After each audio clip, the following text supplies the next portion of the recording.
Meus irmãos, a paz do Senhor Jesus, amém? Você está alegre nessa noite para adorar Jesus? Eu estou muito feliz pela oportunidade que o Senhor tem me dado nessa hora. Porque é só por causa da misericórdia dEle que nós estamos aqui, sim ou não? Pode tomar o seu assento por um instante, daqui a pouco nós vamos ler a palavra de Deus. Como eu disse, não me acho digno de estar aqui nessa noite. Me sinto muito pequeno para ocupar tamanha responsabilidade. Mas quando eu olho para o meu Cristo, para o meu Jesus, para o nosso Mestre, eu me encorajo bastante. Quero louvar a Deus pela vida do meu pastor Lindomar Silva, pastora Vilcelene. Não sei se está nos assistindo, lá está um pouco meio tarde, hora dessa, né? Mas mando um grande abraço para o meu amigo, pastor Lindomar Silva, pastor Vilcelene. Quero louvar a Deus também pela vida do nosso pastor Mateus, que com certeza está nos assistindo aí. Que Deus possa estar entrando com cura na vida de vocês. Que até no final desse culto vocês possam estar curados para a glória do nome do Senhor Jesus. Quero também agradecer ao John, que é o nosso copastor, ao Daniel também, o nosso copastor. Muito obrigado pela confiança. E como eu disse, quando a gente olha para o nosso Cristo, evangelista John, evangelista, nós nos encorajamos muito, porque o maior projeto que já aconteceu nessa terra foi o projeto que Jesus veio aqui exercer. Foi o maior projeto que já aconteceu nessa terra. E a gente acha interessante, eu estava meditando sobre isso, para a gente arrumar um emprego em uma empresa aqui. Eu mesmo tive muita dificuldade quando eu vim do interior, para me conseguir trabalhar, porque eu sou semi-analfabeto, eu não tenho estudo. Então, nenhuma empresa dá trabalho para você, nenhuma empresa te contrata, porque se não tiver estudo, a empresa não contrata ninguém. Então, para você entrar numa empresa tem essa dificuldade, mas quando a gente olha para Jesus, para executar o maior plano, o maior projeto que já aconteceu na terra, Jesus ele não foi numa faculdade encontrar os seus alunos.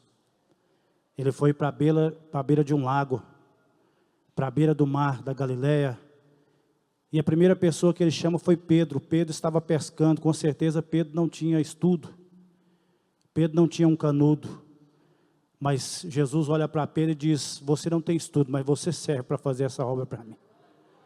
Você não é capaz, mas você serve para fazer essa obra. E olhando para mim, olhando para ti, eu tenho essa palavra para nós desde agora. Talvez você pense que não serve, mas para Jesus você serve sim. Para fazer a obra de Jesus, a maior obra que existe nessa terra, você serve, que é para ganhar almas para o nosso reino, para o reino de Jesus. Amém? Você serve sim, nós servimos sim, para fazer essa grande obra para Jesus. Eu quero adorar Jesus com uma canção que o Senhor colocou no meu coração, e daqui a pouco nós vamos para o texto dessa campanha. Vamos adorar Jesus, escuta aí. Glórias ao nome do Cordeiro de Jesus. Oh Rei da Glória, tu és adorado, Jesus. Viemos aqui para dar glórias e exaltar o nome grande do Senhor. Aleluia!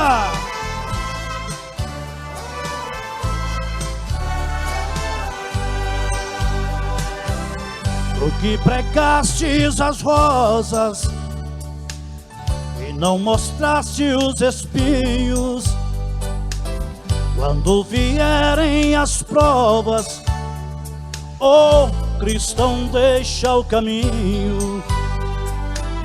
Quem sai em busca de flores onde não tem, acaba encontrando as dores e os espinhos também. Pregadores de rosas, pregue os espinhos também. Pregue que Deus é amor, Deus é amor, mas é justiça também.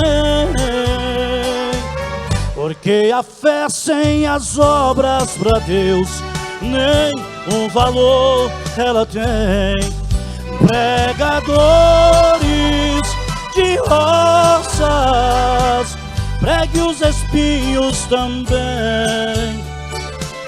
Pregue que Deus é amor, Deus é amor, mas é justiça também. Porque a fé sem as obras para Deus nem o valor ela tem. Levanta a mão para o céu. Só os pregadores do Evangelho de Jesus. Adora Ele com vontade aí, aleluia. Oh, Rei da Glória.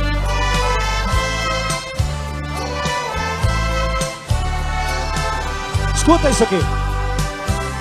Não pregues facilidades para o caminho do céu. Se não houver santidade, o cristão jamais verá Deus. Pastor que usa cajado ao conduzir as ovelhas será bem recompensado quando ao Senhor devolvê-las. Pregadores de rosas, pregue os espinhos também. Pregue que Deus é amor, Deus é amor, mas é justiça também. Porque a fé sem as obras para Deus nem o valor ela tem. Pregadores de rosas, pregue os espinhos também. Pregue que Deus é amor, Deus é amor, mas é justiça também. Porque a fé sem as obras para Deus nem o valor ela tem. Quem pode levantar a mão para o céu e adorar Jesus nessa hora aí? Aleluia! Receber as rosas é maravilhoso. Colher as rosas nos alegra. Missionária Rosa Dia, as rosas nos alegra bastante. As rosas nos faz feliz. As rosas faz a gente saltar de alegria. Mas nós jamais podemos desprezar os espinhos.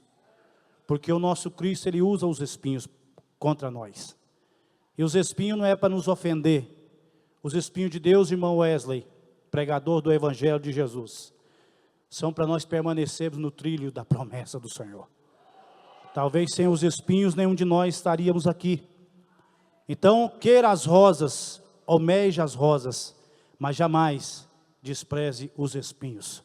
Amém, meus irmãos? Vamos ficar sobre os pés, vamos ler o tema da nossa campanha, que está em Efésios, capítulo de número 6, e o versículo é o de número 10. Efésios, capítulo de número 6, e o versículo é o de número 10. Aleluia.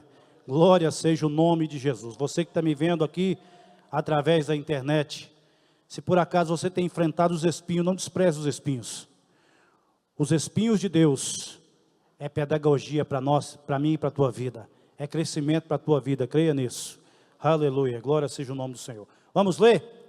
Efésios, capítulo de número 6, versículo de número 10.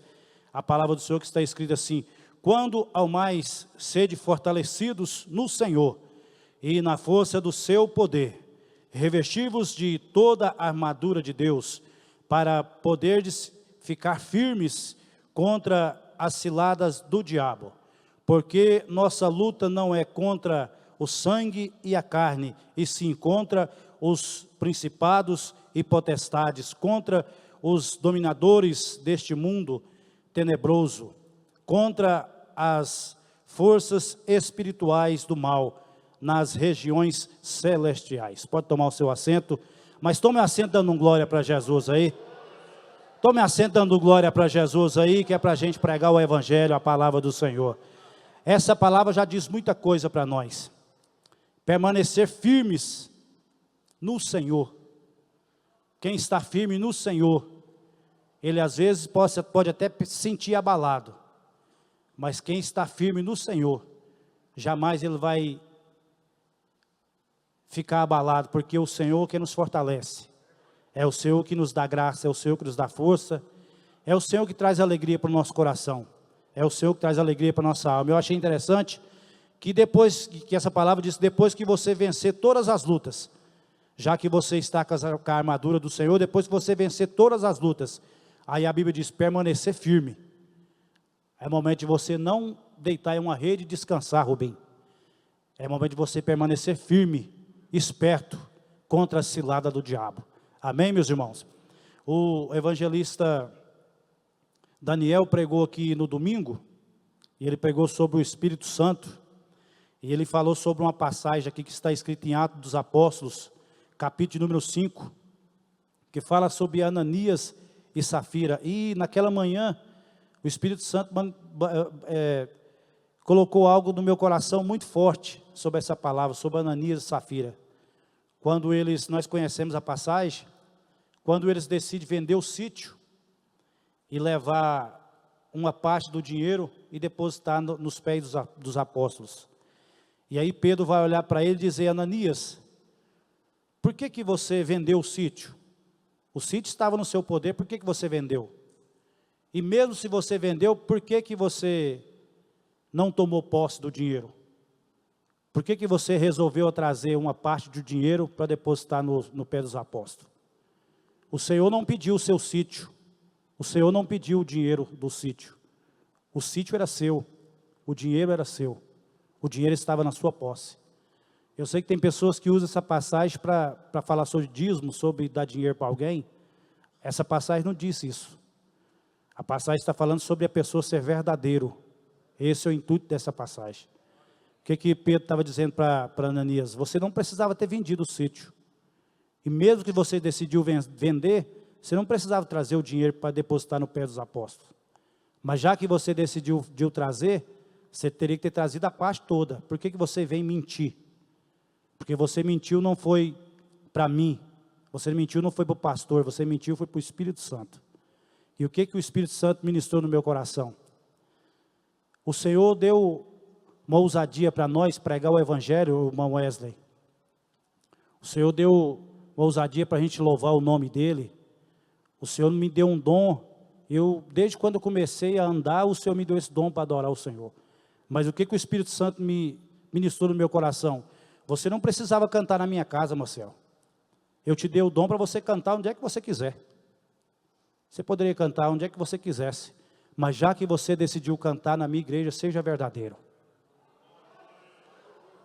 O Senhor está dizendo para os pregadores aqui, você não precisa pregar a palavra do Senhor, você não é forçado a isso. O Senhor não é forçado, ninguém é forçado a pregar o Evangelho do Senhor. Ninguém é forçado a servir a Jesus. Mas já que você decidiu servir, essa passagem está demandando a gente ser verdadeiro. Porque a gente vem aqui não é para mentir para o pastor. A gente vem aqui não é para mentir para os obreiros. Nós estamos aqui, se por acaso a gente vier com mentira, a gente está mentindo é para Deus. Então o intuito dessa passagem aqui é que a gente sejamos verdadeiros. Amém, meus irmãos? Também na palavra do Senhor, que está escrito em Mateus capítulo de 22, versículo de número 34, nós vamos ler aqui. Mateus capítulo 22, versículo 34, a palavra do Senhor está escrita assim: o grande mandamento. Entretanto, os fariseus, sabendo que ele fizera calar os saduceus, reuniram-se e aos conselhos, e um deles, intérprete da lei, experimentando-o, lhe perguntou: mestre, qual é o grande mandamento na lei? Respondeu-lhe Jesus: amar o Senhor teu Deus de todo o teu coração, de toda a tua alma e de todo o teu entendimento. Este é o grande e primeiro mandamento. E o segundo é semelhante a este, amares o teu próximo como a ti mesmo. Meus irmãos, esse mandamento aqui do Senhor, Deus falou muito forte no meu coração. Esses dias que eu tinha um compromisso para ir numa casa de recuperação, A gente faz um trabalho, eu e o Marconi, ele está nos vendo aí, um grande abraço, meu amigo. E a gente estava com um compromisso para ir, lá no meu trabalho o Senhor ministrou essa passagem no meu coração muito forte.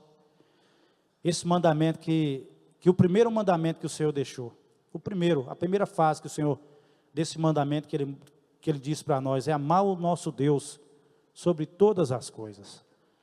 Será que nós podemos bater no peito e dizer que nós amamos o Senhor mesmo? Na verdade, eu estive meditando muito nessa palavra e eu fiz essa pergunta para mim e faço ainda. Será que eu estou amando o meu Deus sobre todas as coisas? Que quando vem o dia mau, quando a gente pensa que as coisas não estão legal, a primeira coisa que a gente pensa é abandonar o nosso Deus.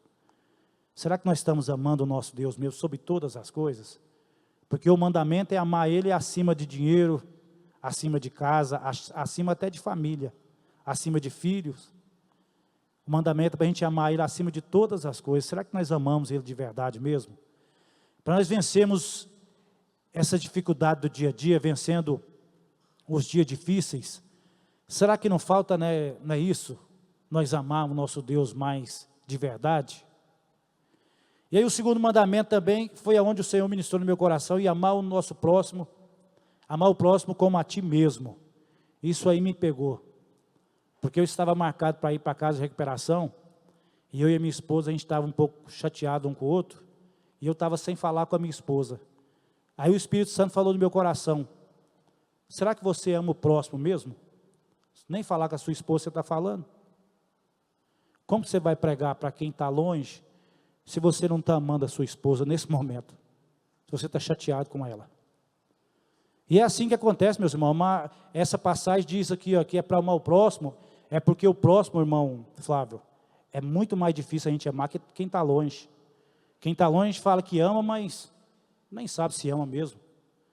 Quem morou fora do país, eu e minha esposa, a gente já teve a oportunidade.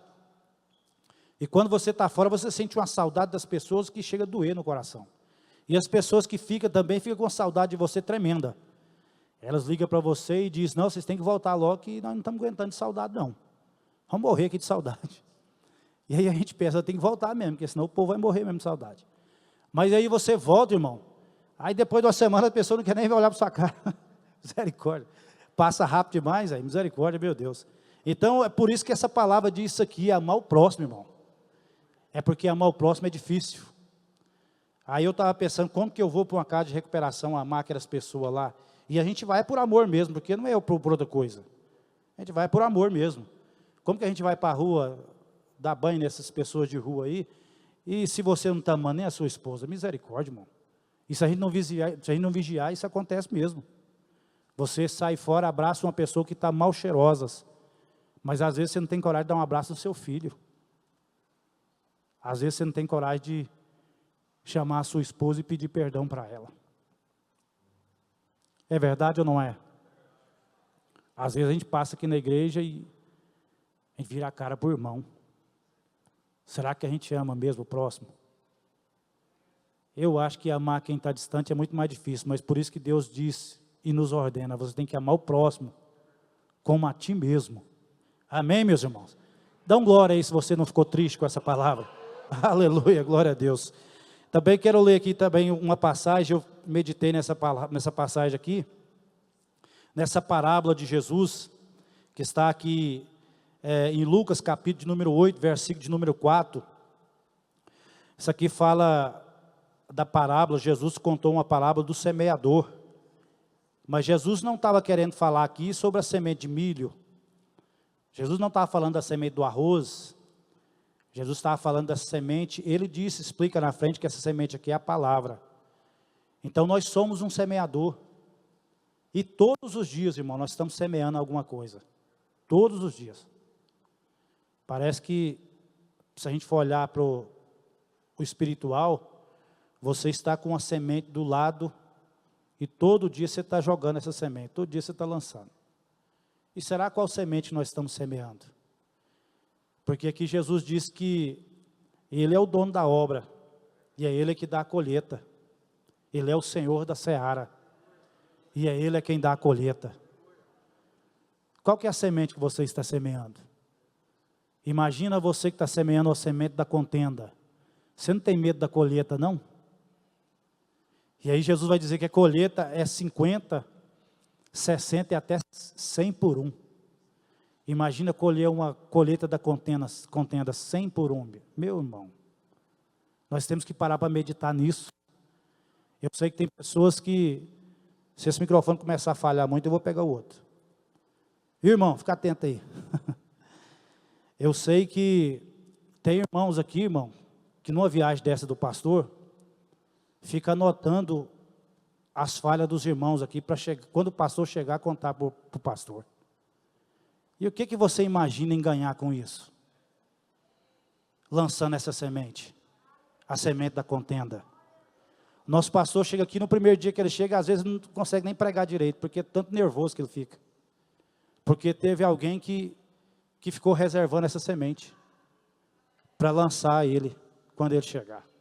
Faz isso não, meu irmão. O que você pensa que você vai ganhar com isso?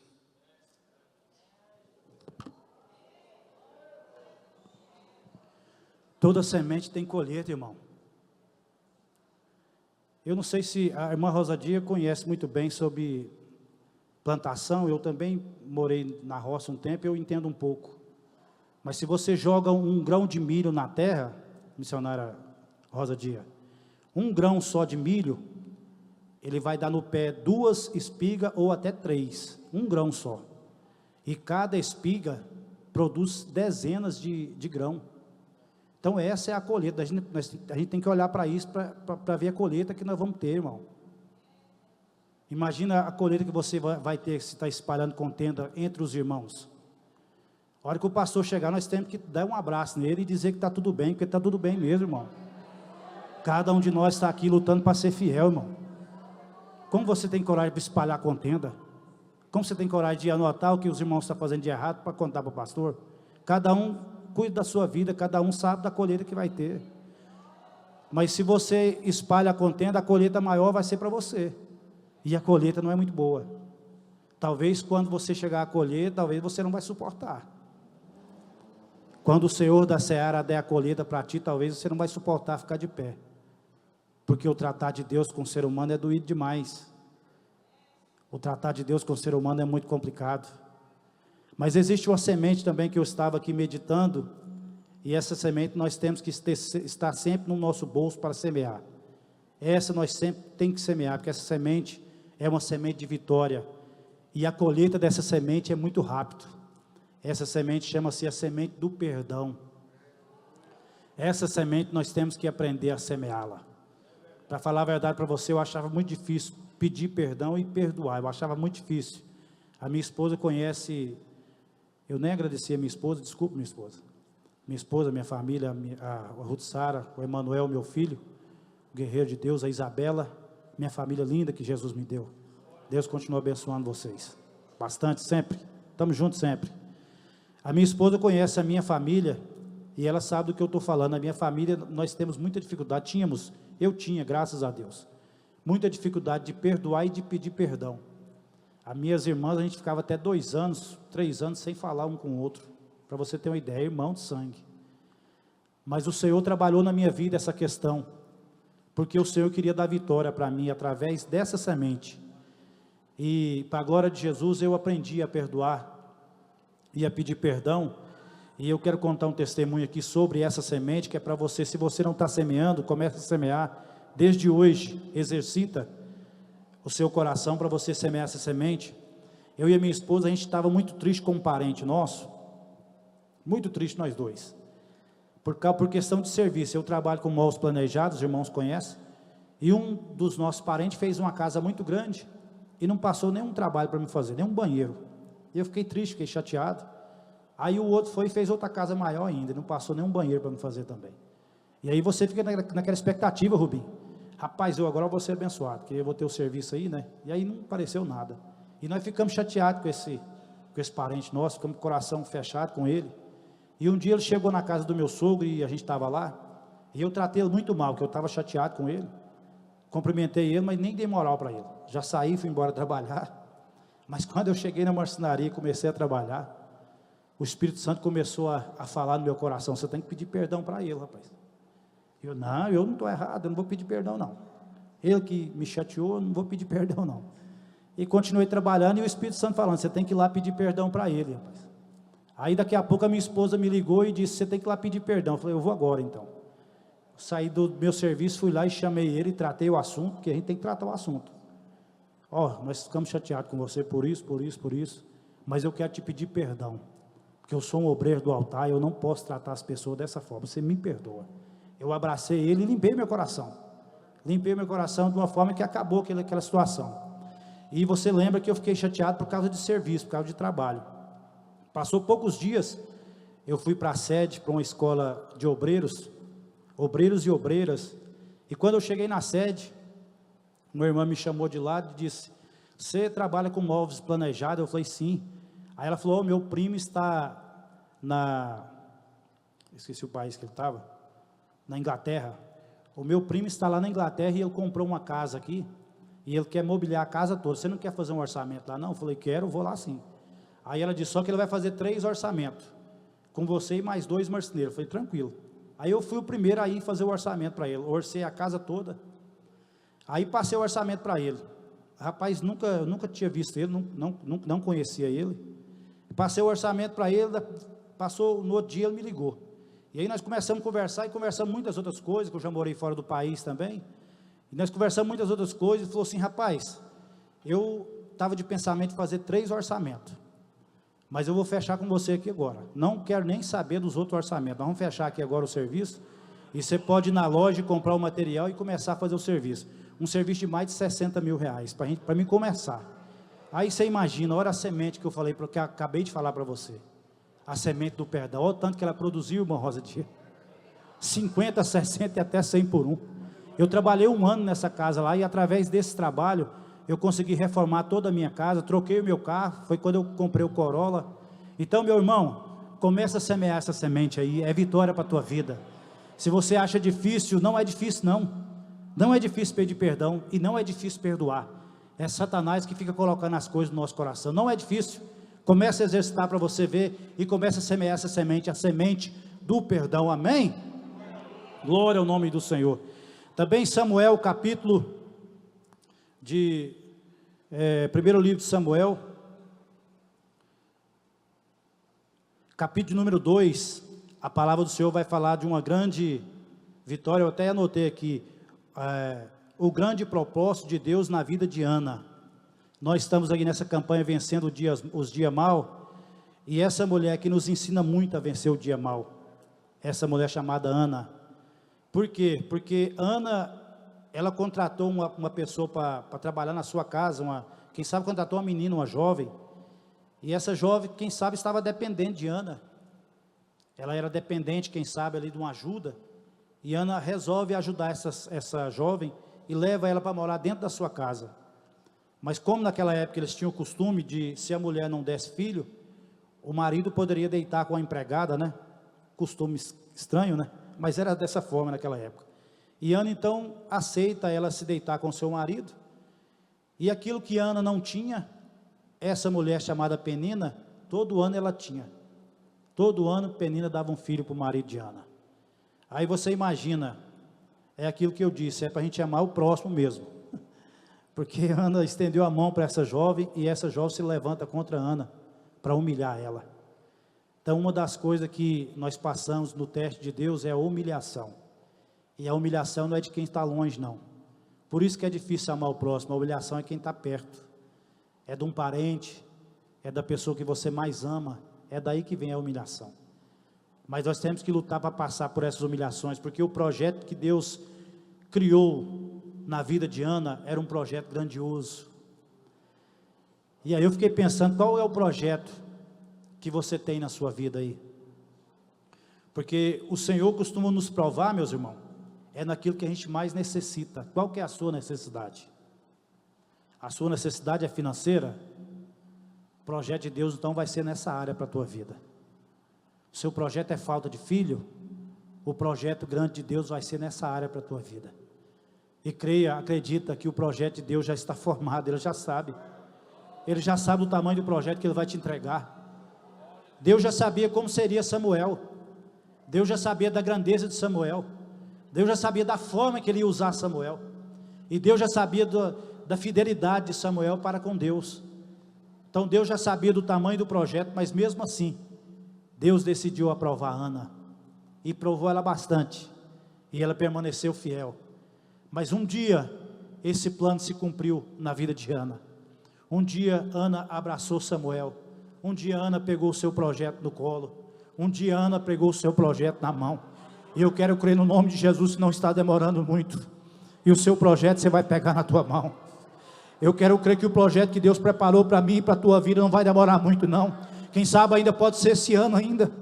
Quem sabe pode ser esse ano que o projeto, o grande projeto que Deus preparou para mim e para a tua vida vai chegar. Quem acredita assim, levanta a mão, dá um glória para Ele aí.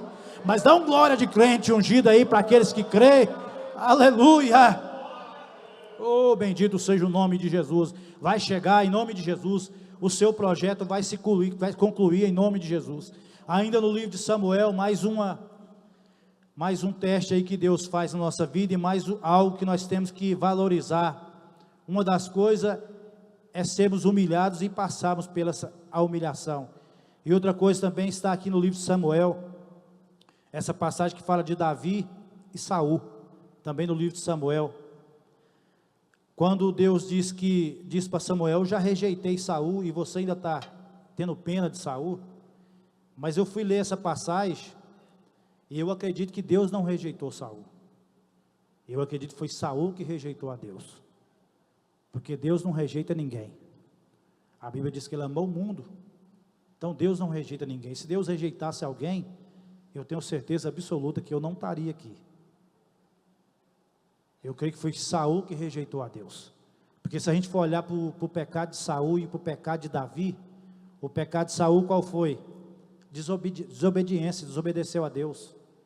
Deus mandou ele ir até uma terra e exterminar todos, acabar com todos, até as crianças de peito.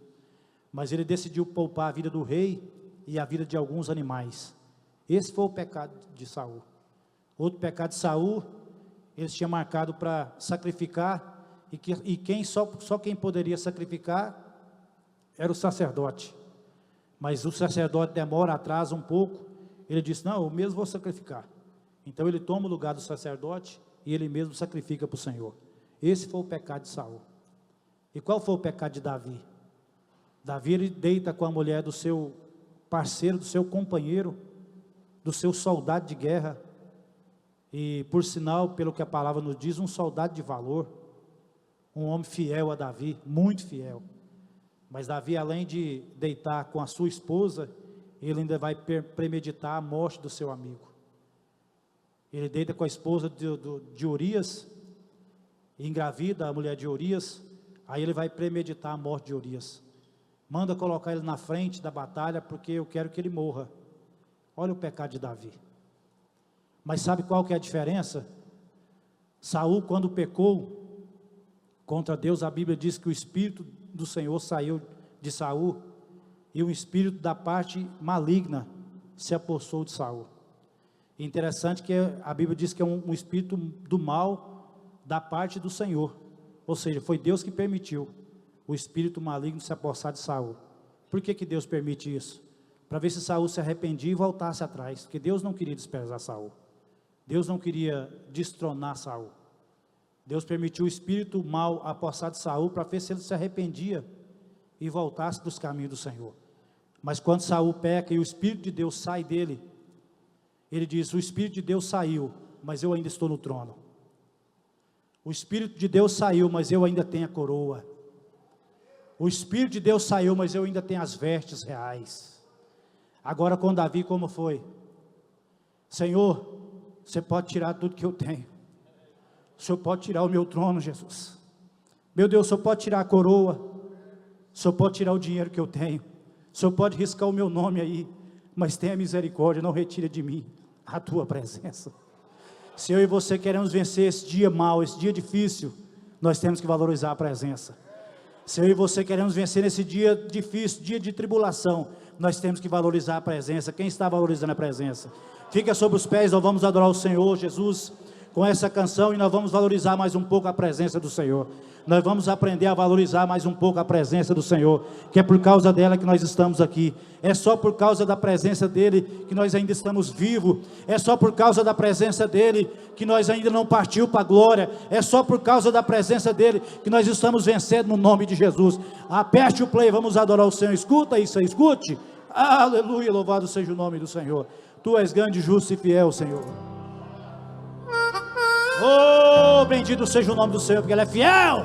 Aleluia. Tá dando um pouquinho de retorno aqui, por favor, meu querido. Desde o ventre tu me viste, Senhor. Conheceste a dor do meu respirar. Mesmo fraco tu me ergueste com amor. No deserto me ensinou a te adorar. Tudo é tua graça, é sua mão, ei, que me sustenta em cada oração. Se ainda respiro, alabaço, é seu favor, tua misericórdia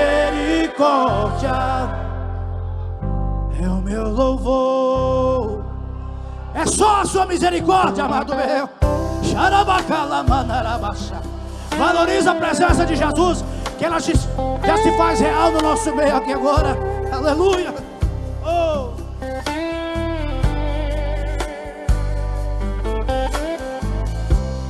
Madrugadas, solidão, tua presença me fez viver. Transformaste o quarto em teu altar, e o sofrimento em renascer. Tudo é tua graça, é só ela, é sua abacalama, que me sustenta em cada oração. Se ainda respiro, oh, é teu favor, sua misericórdia é o meu louvor. Quando pensei em parar, sua voz bradou: meu filho, continua, eu te escolhi. E o som que nasceu na dor e no choro hoje anuncia que eu sempre estive aqui. Oh. Teu amor ecoou e alcançou vidas por todo lugar. Nada é meu, tudo vem de ti. Aleluia. Até o fôlego que eu uso pra cantar, tudo é tua graça. Levanta a mão. É sua lavada calabá, que me recebe a lavação em cada oração. Oh Deus, se ainda respiro, é só por causa do seu favor, sua misericórdia é o meu louvor. Sim, Senhor, sua misericórdia